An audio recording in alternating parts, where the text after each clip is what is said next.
입니다. 하나님의 말씀 로마서 3장 19절부터 22절의 말씀을 같이 보겠습니다.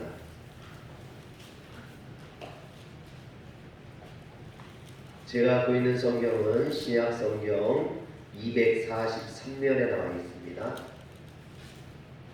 로마서 3장 19절부터 22절. 우리가 알거니와 물은 율법이 말하는 바는 율법 아래 있는 자들에게 말하는 것이니 이는 모든 입을 막고 온 세상으로 하나님의 심판 아래 있게 하려 함이라. 그러므로 율법의 의로 우리 앞에 의롭다심을 얻을 자가 없나니 율법으로는 죄를 깨달으니라. 이제는 율법 외에 하나님의 한 의가 나타났으니 율법과 선지자들에게 증거를 받은 것이라.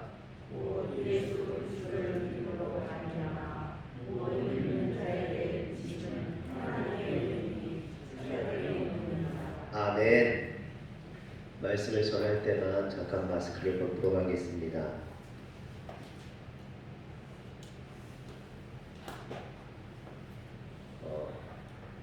성탄절이 지나고 이제 연말이 되었는데도 불구하고 예배가 회복되지 못하고 이렇게 방송으로 우리 성도님들을 만나 뵙게 되고 일부 성도님들만 이렇게 방송 촬영을 위해서 같이 예배를 드리게 돼서 참으로 안타깝고 어렵습니다.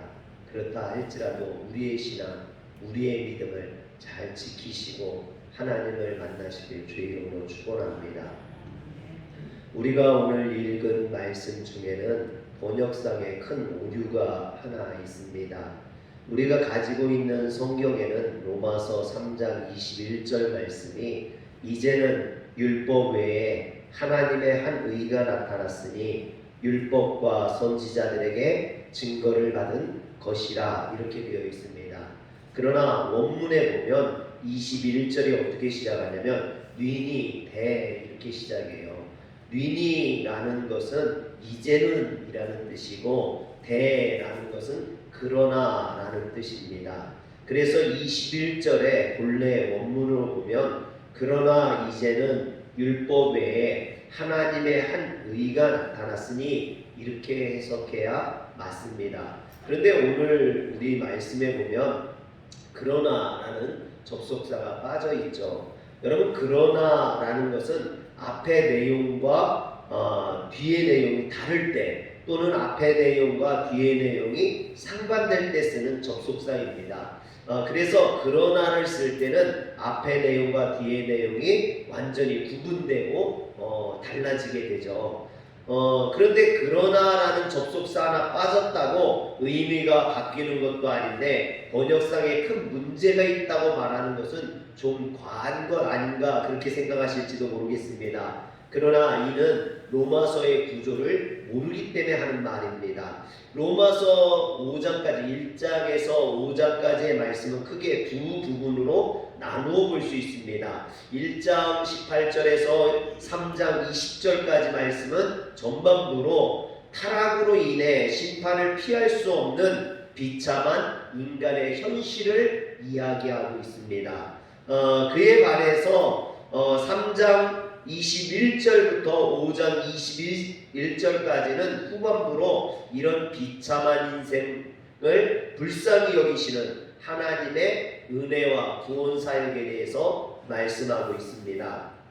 이처럼 3장 21절을 기점으로 해서 3장 20절까지의 말씀과 3장 21절부터의 말씀이 확연하게 구분되어지고 달라진다라는 거죠.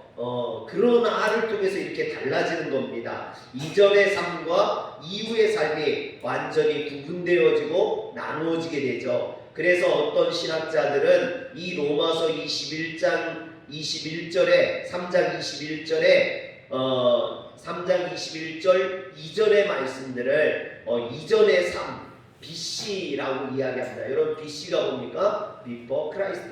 예수님이 오기 이전, 예수님이 오기 전. 즉 이 3장 20절까지의 말씀은 예수님이 오기 전 사람, 이것을 개인에게 비유하면 어떻게 되냐면 예수님을 만나기 전의 모습, 예수님을 만나기 전에 우리의 삶, 이게 3장 20절까지의 말씀이라는 거예요. 여러분, 어쩌면 우리가 예수님을 만나기 전에는 그와 같은 삶을 살았다라는 거죠.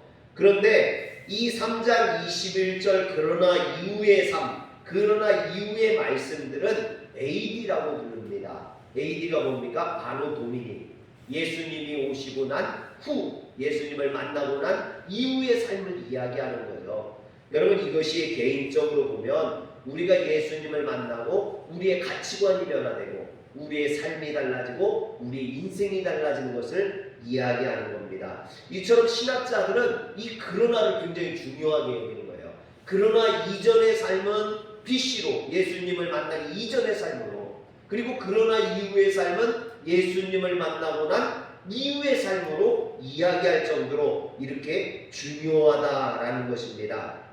이처럼 21절의 그러나는 삶을 구분짓는 중요한 접속사인데 이것을 번역에서 생략했기 때문에 번역상에 큰 오류가 있다라고 말하는 것이죠. 그래서 저는 오늘 이 예배가 그러나의 예배가 되었으면 좋겠다라는 생각을 합니다. 여러분, 송년 예배 아닙니까? 2020년을 마무리 짓는 예배, 그리고 어떻게 보면 2021년을 시작해야 되는 그런 예배 아닙니까?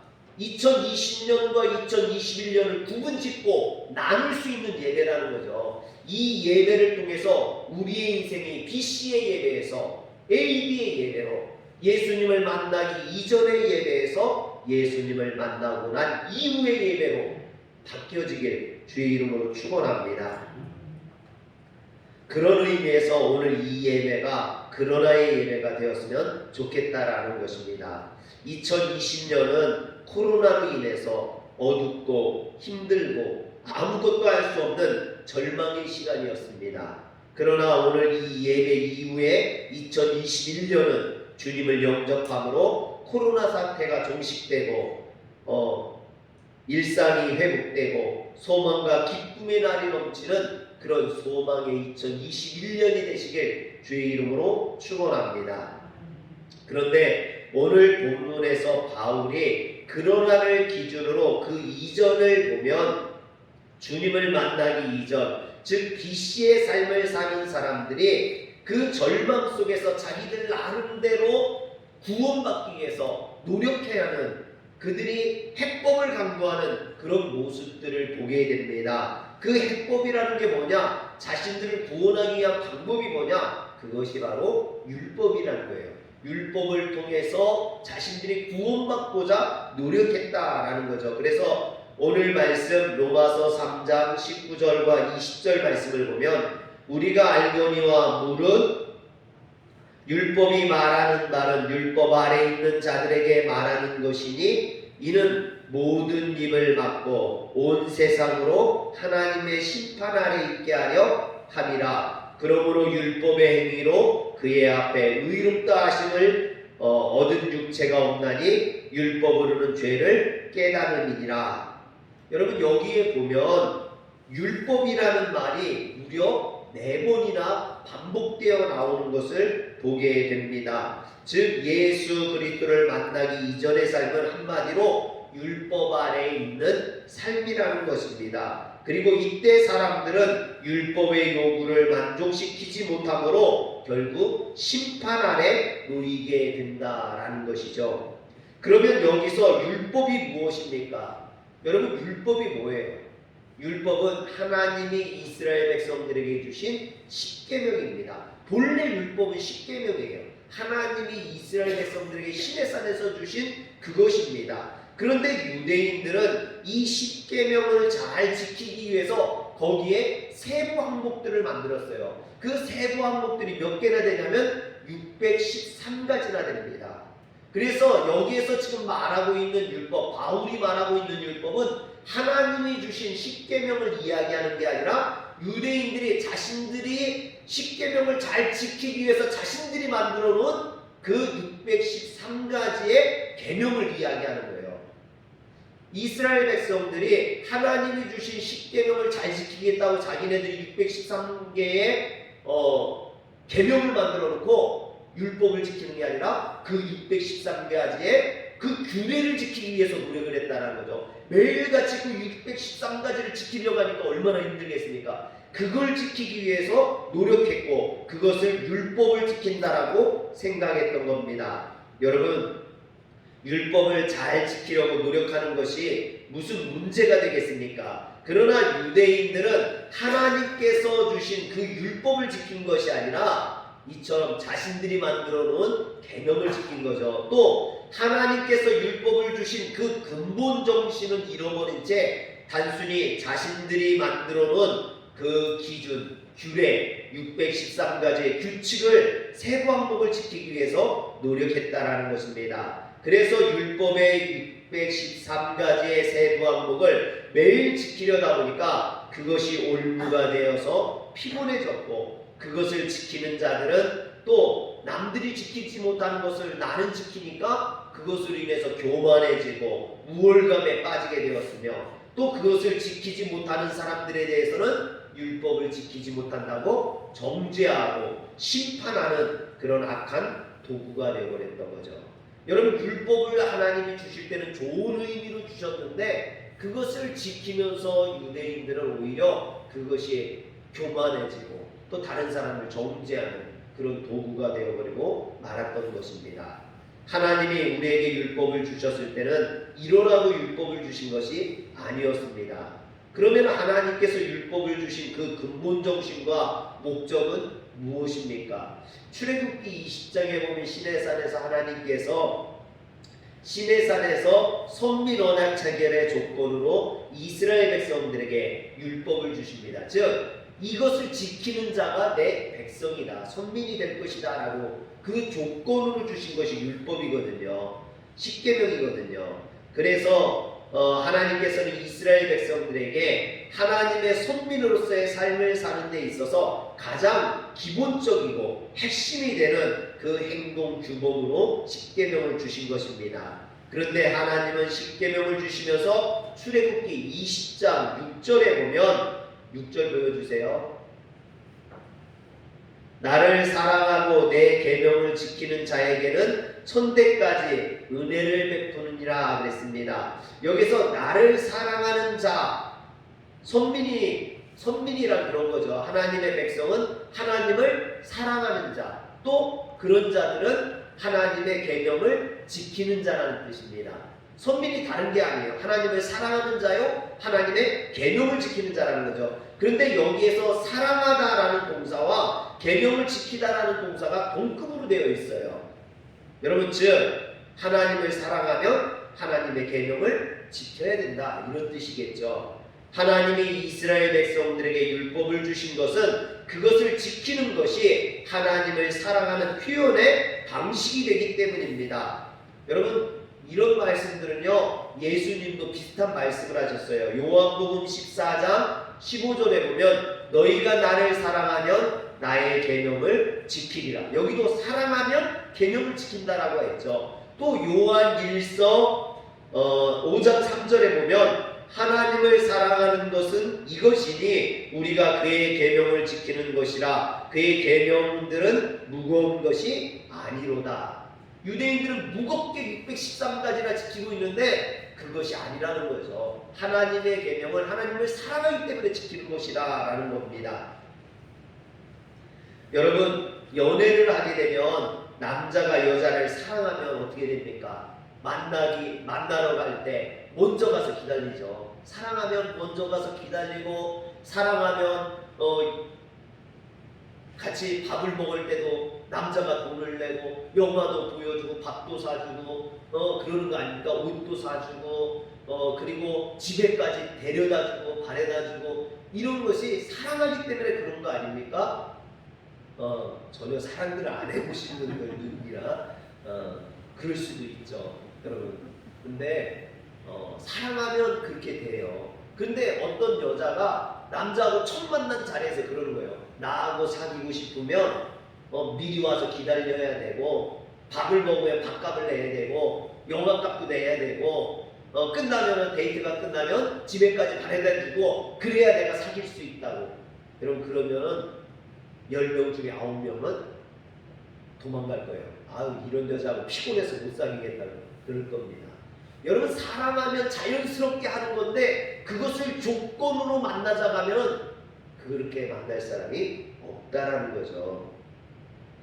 그런데 신앙생활도 마찬가지입니다. 주님을 사랑하는 마음으로 신앙생활을 하면 주일날 교회 오는 것이 설레이고 헌금하는 것이 기쁘고 새벽 예배 나오는 것이 정말 행복하고 은혜가 충만한 그런 삶이 되거든요. 그런데 이것이 기뻐서 신앙으로 정말 주님을 사랑하는 마음으로 하는 것이 아니라 주일을 지켜야 집사가 되고 또 11조를 해야 권사 직분을 주고 새벽 예배 나와야 장로를 시켜주니까 그래서 억지로 한다면 여러분 그 신앙생활이 얼마나 괴롭고 힘들겠습니까? 주님을 사랑하면 저절로 되는 건데 그것을 억지로 하려고 하니까 정말 괴롭죠. 저도요, 하나님께서 처음에 목회에 하락해서 억지로 목회하니까요, 목회하는 게 얼마나 힘든지요. 날마다 눈물이 나고 날마다 울고, 그래서 제가 옛날 얘기만 하면 계속 울잖아요. 여러분, 억지로 하려니까 얼마나 힘든지 몰라요. 그런데 어느 순간 주님의 사랑을 깨닫고 나니까 목회하는 것이 행복하고 하나님의 말씀 전하는 것이 늘 그것이 즐겁고 행복한 일이 되는 줄 믿으시기를 바랍니다. 오늘 예배도 마찬가지죠. 예배를 정말로 은혜 가운데 지키면 교회 나오는 것이 너무나 소중해서 여러분 지옥 순거사님 교회 나오시면요 얼마나 좋아하시는지 몰라요. 여러분들 교회 나오는 게 어렵고 힘든데도 나오면 그렇게 좋아하시잖아요. 그런데 우리는 멀쩡한 다리 가지고 차로 태워다 주는데도 교회 나오기 싫어서 나와서도 그냥 막 이렇게 지겨워하고 힘들어하고. 여러분, 주님을 사랑하는 그 마음부터 우리가 회복해야 될 줄 믿으시길 바랍니다. 이렇듯 사랑의 정성이 담겨 있어야 하는 것이 율법인데 바울 당시 유대인들은 이런 율법의 정신을 잃어버리고 행위에만 집착했던 것이죠. 이런 그들의 태도에 대해 바울은 오늘 말씀 20절에 이렇게 이야기합니다. 그러므로 율법의 행위로 그의 앞에 의롭다 하심을 얻을 육체가 없나니 율법으로는 죄를 깨달을 뿐이니라.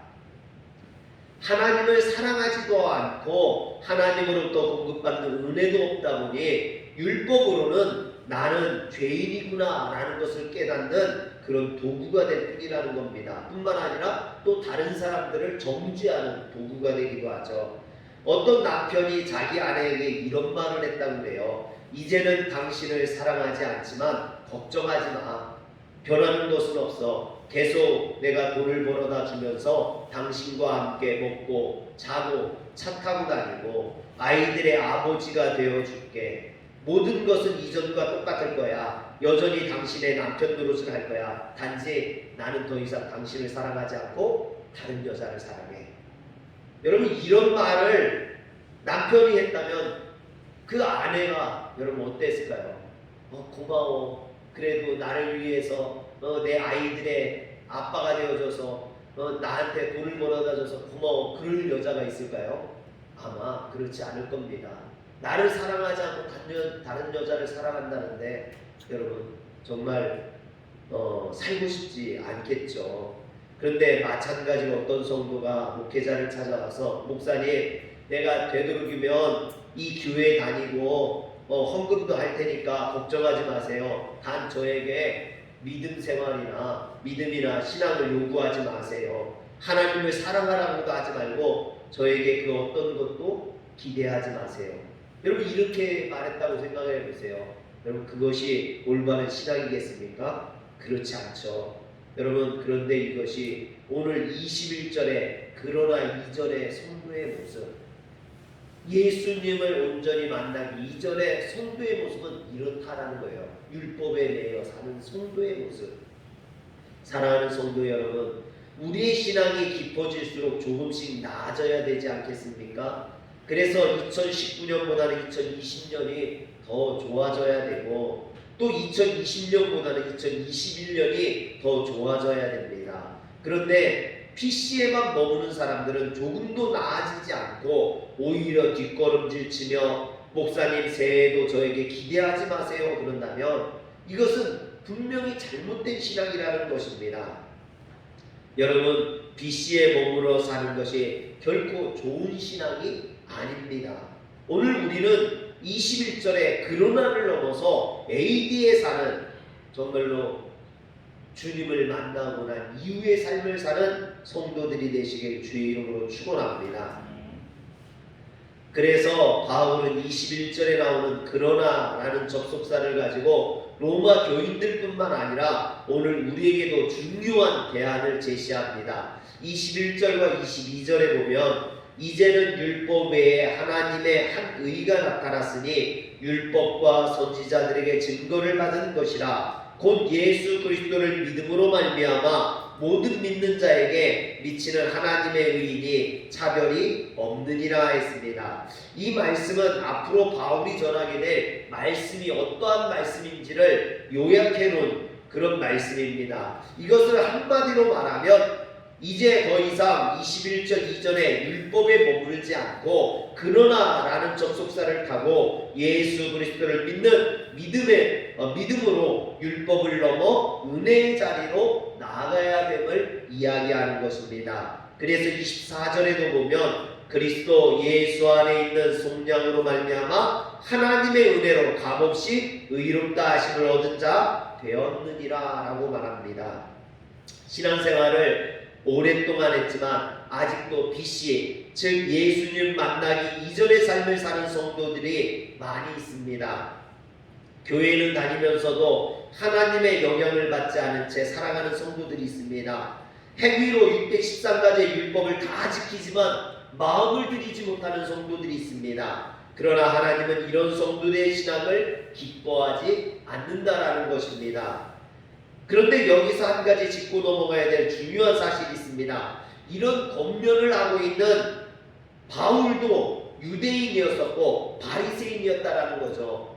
그도 율법의 자리에 서 있었던 사람이었습니다. 그래서 그 율법을 지키기 위해 노력을 하고 열심을 내고 그래서 예수 믿는 자들을 핍박하고 교회를 무너뜨리려 했던 사람이었습니다. 그러나 BC의 삶에서 그는 AD의 삶으로 넘어갔습니다. 그러나 이전의 삶에서 그러나 이후의 삶으로 예수 만나기 이전의 삶에서 예수 만나고 난 이후의 삶으로 그는 바뀌었다라는 거죠.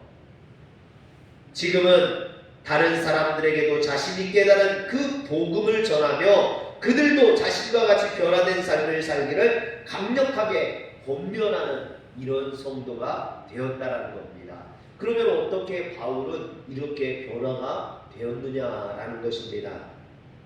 제 친구 목사가요 강아지를 키우게 되었는데 사실 그 부부가요 강아지를 좋아하지 않거든요. 강아지를 싫어합니다. 특히 사모님은 강아지를 키우면 돈도 많이 들고 털도 빠지고 냄새도 나고 아무데나 똥을 싸놔서 그것을 치워야 되고 그래서 강아지를 엄청 싫어했습니다. 그런데 어느 날 새로 나온 성도 한 분이 묻지도 않고 막무가내로 목사님네 가정에다 강아지를 갖다 놓고 간 거예요. 키우라고. 목사님 키우세요 그러고.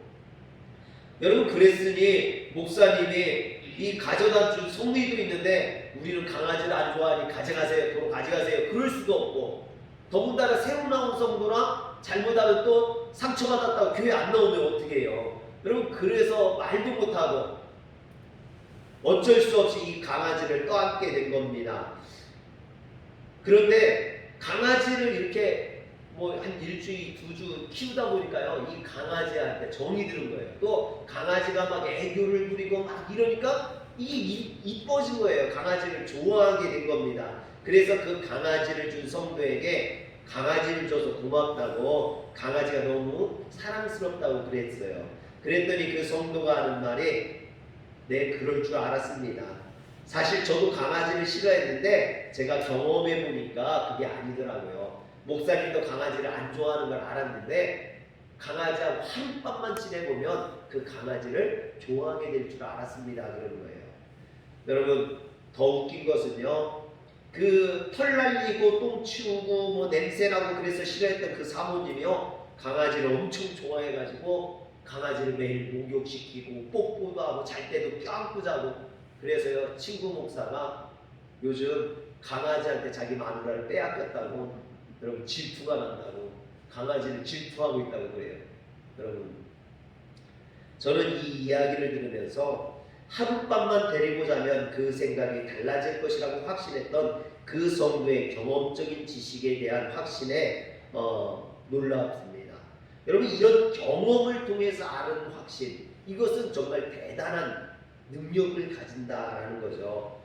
우리가 가지고 있는 영적인 지식 역시 바로 이런 경험적인 신앙에서 나오는 지식이 되어야 됩니다. 이론으로 아는 지식은요, 영혼을 움직일 만한 힘이 없어요. 여러분 목회자가 지식적으로 어떤 박사학위 받은 그 지식을 가지고 설교를 하면요, 그것에 은혜 받지 않아요. 저희 대학원 때 교수님 한 분이 자기가 목회를 하면 잘할 거라고 매일 그랬어요. 신학 박사에 교수에. 그런데 자기가 목회를 하면 잘할 거라고. 그래서 진짜 신학교 교수 자리를 그만두고 개척을 했어요. 그런데 제가 이제 몇 년이 지나서 만나왔는데요, 목사님들이 존경스럽대요. 자기는 신학 박사로 교수로 신학생들을 가르칠 때 왜 그것밖에 못하냐고 막 큰 소리를 쳤는데 자기가 진짜 개척을 해보니까 그게 아니더라는 거예요. 신학 아무 쓰잘데없더라는 거예요. 쓰잘데없지는 않죠. 근데 그 머리로만 아는 지식은 아무 쓸모가 없다는 거예요. 영혼을 움직이지 못한다는 거예요. 경험에서 나온 그 신앙이 없이는, 정말 울부짖는 그 신앙이 없이는 영혼을 구원할 수 없다는 걸 그 교수님이 깨달은 거죠. 할렐루야. 여러분 우리의 신앙이 그렇습니다. 이론으로 아는 지식으로는요 구원받을 수 없습니다. 그래서 신앙은 이론이나 지식으로 배워지는 것이 아니라 신앙은 경험을 통해서 배워지는 것입니다. 사실 바울도 지금 이런 경험적인 지식을 가지고 로마 성도들에게 BC의 삶이 아닌 AD의 삶을 살라고, 그러나의 인생을 살라고 권면하고 있는 겁니다. 그러면 바울이 경험했던 그 경험이 무엇입니까? 바로 사도행전 9장에 나오는 다메섹 도상에서 예수님을 만난 그 사건. 여러분 다메섹으로 예수 믿는 사람들을 죽이러 핍박하러 가다가 빛 가운데 역사하신 그 주님을 만나고 그가 거꾸러지지 않습니까? 그리고 거듭나게 되죠. 이 사건을 통해 바울은 예수님을 만나고 가치관이 달라지고 신앙이 달라지고 인생이 달라진 겁니다. 그래서 바울은 자신이 변화되기 이전의 삶, 그러나 이전의 삶, 즉 BC의 삶에 대해서 빌립보서 3장 4절에서 6절에 이렇게 고백을 합니다. 그러나 나도 육체를 신뢰할 만하며 만일 누구든지 다른 이가 육체를 신뢰할 것이 있는 줄로 생각하면 나는 더욱 그러하니 나는 8일 만에 할례를 받고 이스라엘 족속이요 베냐민 지파요 히브리인 중에 히브리인이요 율법으로는 바리새인이요 열심으로는 교회를 핍박하고 율법의 의로는 흠이 없는 자라. 여러분 이게 예수 만나기 이전의 바울이었다라는 것이죠. 이것을 한마디로 말하면 나는 613가지의 율법의 삶을 다 지키던 그런 사람이었다 이겁니다. 즉 예수님을 만나기 이전에 바울은 그냥 유대인이 아니라 아주 유대인 중에 유대인, 바리새인 중에 바리새인, 그 열심으로 교회를 핍박하고 예수 믿는 자들을 잡아 죽이려 했던 그런 사람이었다는 겁니다. 그런데 그런 바울에게 주님이 찾아오셨고 주님이 그를 만나주셨고 그리고 그를 거꾸러뜨리고 그를 새롭게 하시고 변화시켜 주셨다라는 거죠. 그래서 바울은 이 이후의 삶을 뭐라고 이야기하면 바로 그 다음 빌립보서 7절에서 8절에 보면 3장 7절에서 8절에 보면 그러나 무엇이든지 내게 유익하던 것을 내가 그리스도를 위하여 다 해로 여길 뿐더러 또한 모든 것을 해로 여김은 내 주 그리스도 예수를 아는 지식이 가장 고상하기 때문이라. 내가 그를 위하여 모든 것을 잃어버리고 배설물로 여김은 그리스도를 얻고자 함이라 그랬습니다. 여러분 3장 6절까지의 바울의 모습은 예수 만나기 이전의 모습이에요. 그리고 3장 7절과 8절의 모습은 예수를 만난 이후의 모습이죠. 그런데 3장 7절이 뭘로 되어 있어요? 뭘로 시작합니까? 그러나로 시작해요. 여기도 마찬가지예요. 오늘 우리가 읽은 로마서와 마찬가지 구조를 가지고 있어요. 그래서 바울은 이 그러나라는 접속사를 통해서 자신이 바뀌었음을 이야기하는 겁니다. 자신이 예수 만나기 이전의 삶과 예수님 만나고 난 이후의 삶을 구분하고 있는 거죠. 그래서 바울은 예수님을 만나고 나니까 7절 이전의 삶에서 자신이 그토록 중요하다고 생각했던 자랑했던 모든 것들을 배설물로 여기게 되었다라고 고백하는 겁니다. 이처럼 바울은 예수님을 경험함으로 아는 지식을 가졌기에 그의 말에 힘과 능력이 나타났던 거죠. 오늘 우리도 이와 같은 경험적인 지식을 가져야 됩니다. 그런데 바울이 빌립보서 3장 8절에서 예수를 아는 지식이라고 말했는데, 예수를 아는 지식을 가졌다고 했는데, 여기에서 지식은요 그노시스를 의미합니다. 구약 성경에서는 히브리어의 야다라고 표현을 했죠. 이 야다나 그노시스는요 대상에 대한 직접적인 교제 혹은 본질적인 깨달음을 의미합니다. 그냥 지식이 아니라 체험적으로 알게 된 경험적인 지식이라는 거죠. 그런데 바울은 이것을 내주 그리스도 예수를 아는 지식, 즉 예수를 그냥 지식적으로 학문적으로 배운 게 아니라 자신의 몸을 통해서 경험을 통해서 체험적으로 배웠다, 알게 되었다라고 이야기하는 겁니다. 즉 그리스도 예수와의 관계없었던 바울이 예수 그리스도의 깊은 관계 속으로 뛰어들어서 그를 깨닫게 되었다라는 거죠. 바울은 이것이 가장 고상한 지식이라고 말하고 있습니다. 여기서 가장 고상하다라는 것은 가장 탁월하다는 의미입니다. 아무리 이 세상에 넘치는 지식이 있어도 예수 그리스도를 아는 지식이 가장 탁월하고 복된 지식이라는 거죠.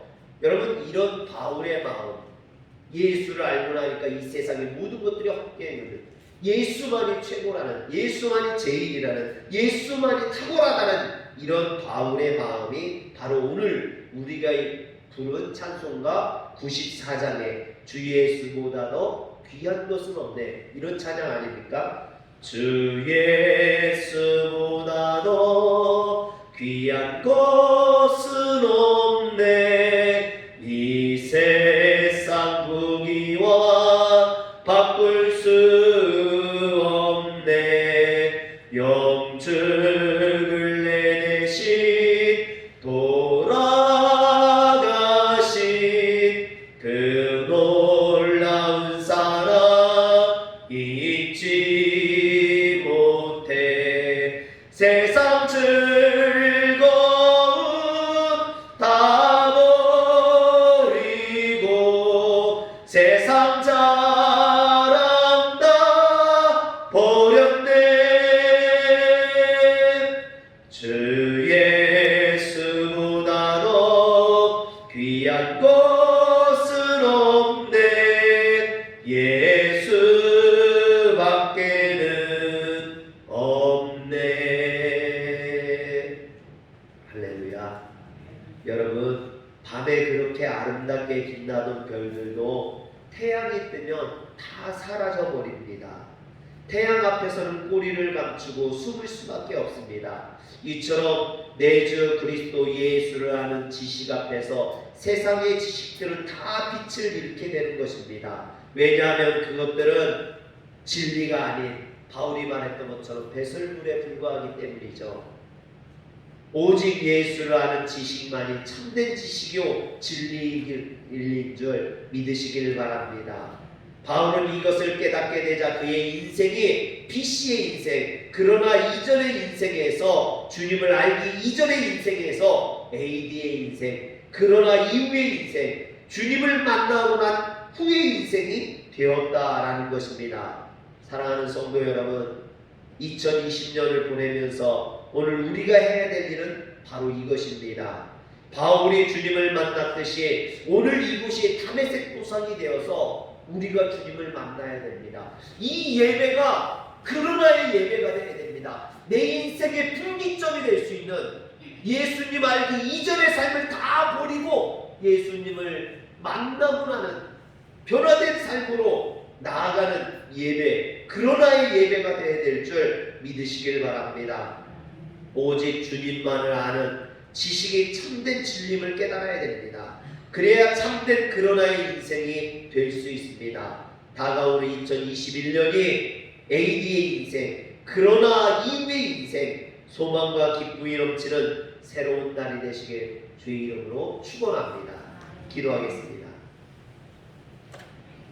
전능하신 하나님, 하나님의 은혜로 우리가 모여 예배하게 하시니 감사합니다.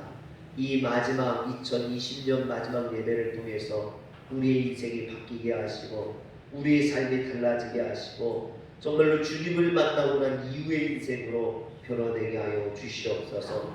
오직 주님만이 가장 귀한 것임을 우리가 고백하게 하여 주시옵소서. 우리 주 예수님의 이름으로 기도합니다. 아멘.